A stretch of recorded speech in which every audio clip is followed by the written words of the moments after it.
Have you ever seen Temu's Super Bowl commercials or noticed its ads flooding all over social media? Have you ever wondered if Temu is a scam because influencers claim that you can get free stuff from it? As someone from China, I never fully understand the negativity surrounding Made in China. But I do have strong opinions about Temu. I think Temu has some serious issues that need to be addressed. In this video, I'm going to tell you why products on Temu are so impossibly cheap and why I believe Temu represents a problematic side of Made in China. This goes beyond just product quality, it also involves the underlying business practices that enable such low price. We'll also discuss why you might want to think twice before shopping on Temu, even if it's not a scam. Without further ado, let's get straight into the video.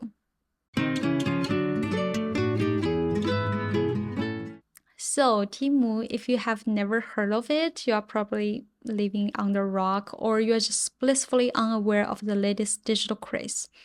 Launched in the US in 2022, Temu has become one of the most downloaded apps in North America and is now expanding globally. Although Temu is headquartered in Boston and primarily operates in the US, it is actually owned by PDD Holdings, one of China's largest e-commerce platforms. It is quite understandable why Temu doesn't highlight its Chinese roots or connection to its parent company, because everything that is attached to China is pure evil, right? If you hate anything China related, this video probably isn't for you because on this channel, we always aim to have real conversations instead of perpetuating blind hatred. Okay, I should be more serious about this given the ongoing trade dispute and geopolitical tensions between US and China.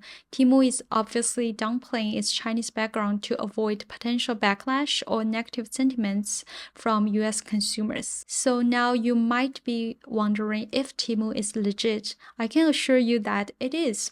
And getting free stuff from Temu is not a scam.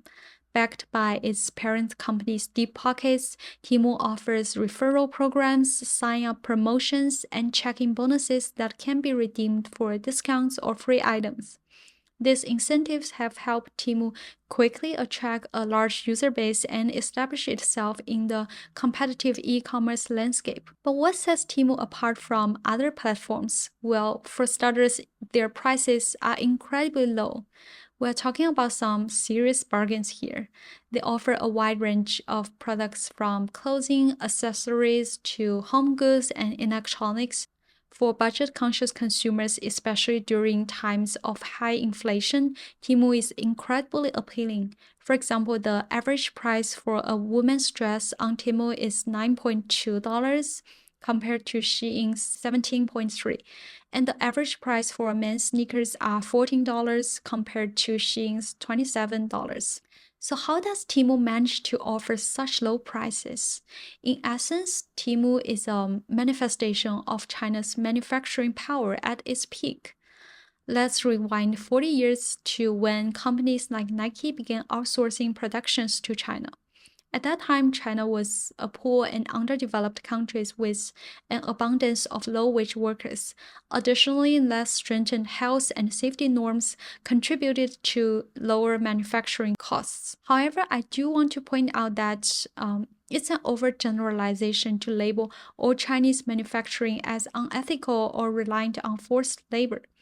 A lower minimum wage compared to that of California, for example, does not necessarily mean that a factory is a sweatshop or unethical. Today, if you shop at a local dollar store or Amazon, Walmart, or even Etsy, some of the products you find are likely from China. So Temu sells items directly from Chinese manufacturers, cutting out the middleman, which helps keep the prices very low. They also offer faster shipping compared to previous marketplaces like AliExpress, delivering orders within 7 to 10 business days. However, beneath the glitz and glamour of Temu's rapid rise in the e-commerce world lies a darker side. the exploitation of sellers. So picture this. You are a seller on Temu, but you have no say in how your products are priced. Instead, you are at the mercy of the platform's iron-fisted control, which forces you to bid against other sellers every week just to keep your products listed. To keep prices low, Temu even demands that sellers offer prices at least 10% to 20% cheaper than the local Chinese market. But wait, there's more. Temu has another secret weapon it used to pressure sellers to offering extremely low prices. Last December, the platform laid down a new rule. Merchants had to slash prices or remove listings for products that didn't sell within 14 days or generated less than 30 units sold within a month. If you think that's tough, just wait until you hear about the quality control measures. If you get a customer complaint, you are slapped with a fine 5 times the supply price. Found to have a product with safety risks, that's 1,000 fine per order. Sure, these cutthroat policies may benefit consumers in the short term, but they put immense pressure on sellers. The normalization of extremely low price also devalues the perceived worth of a product or services. With prices so low, they may compromise in product quality and safety standards, putting consumers at risk. It's also worth noting that Temu subsidizes order to keep the prices low. But Temu is more than just low price and free shipping. The platform has transformed online shopping into an engaging, even addictive experience through gamification. Upon entering the app, users can spin a wheel for discounts and rewards, adding excitement to the thrill of finding a great deal. Temu also offers games like Farmland and Fishland. So the Farmland game is quite simple. You choose a freebie you want to win, water your crops daily, and complete various tasks to earn more water drops. These tasks including sharing your codes, inviting friends, browsing products, and making purchases on Temu. However, the chances of actually winning the prizes you have selected are quite slim. Despite the game's enticing design and the illusion that you have a good chance of winning, many users report they never receive any prizes, even after dedicating significant time and effort to the game. I found this blurring line between entertainment and consumption is extremely problematic. By triggering the release of dopamine from a cycle of anticipation and gratification, Temu keeps users hooked and encourages them to spend more time and money on the platform. At the end of the day, the gratification from this fleeting dopamine rush is short lived. While this may seem harmless at the first glance, it can potentially lead to overspending. And thanks to Temu's heavy investment in marketing and advertising campaigns, Temu Haul videos have now become ubiquitous. Influencers are showing their massive hauls of cheap trending items, making us feel that we are missing out on the deal of a lifetime. But let's be real here. Do you really need 5 different phone cases or a dozen random kitchen gadgets? Probably not.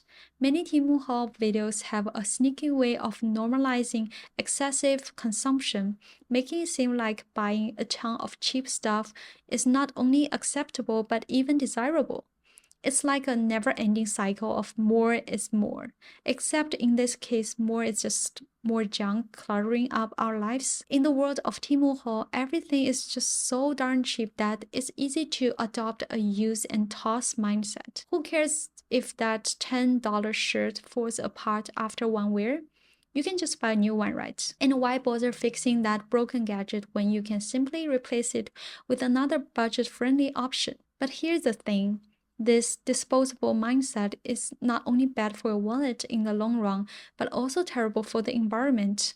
All the cheaply made, easily replaceable items eventually end up in landfills, contributing to the ever-growing problems of waste and pollution. While Temu's slogan encourages users to shop like a billionaire, the platform actually promotes rampant consumerism disguised as unbeatable deals.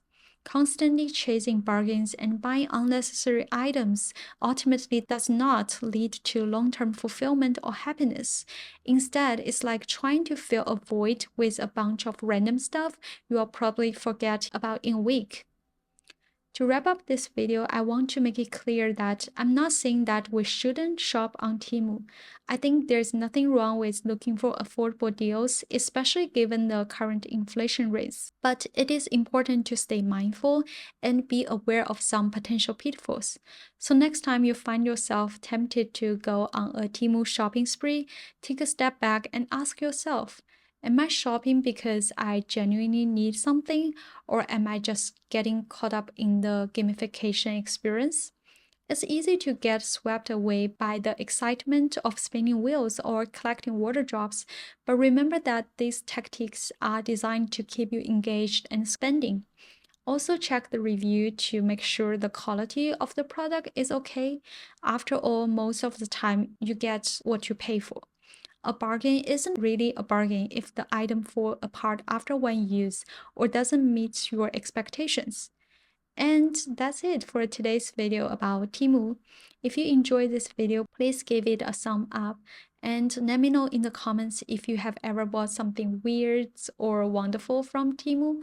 If you are interested in other stuff made in China, check out my video essay on TikTok and the potential ban.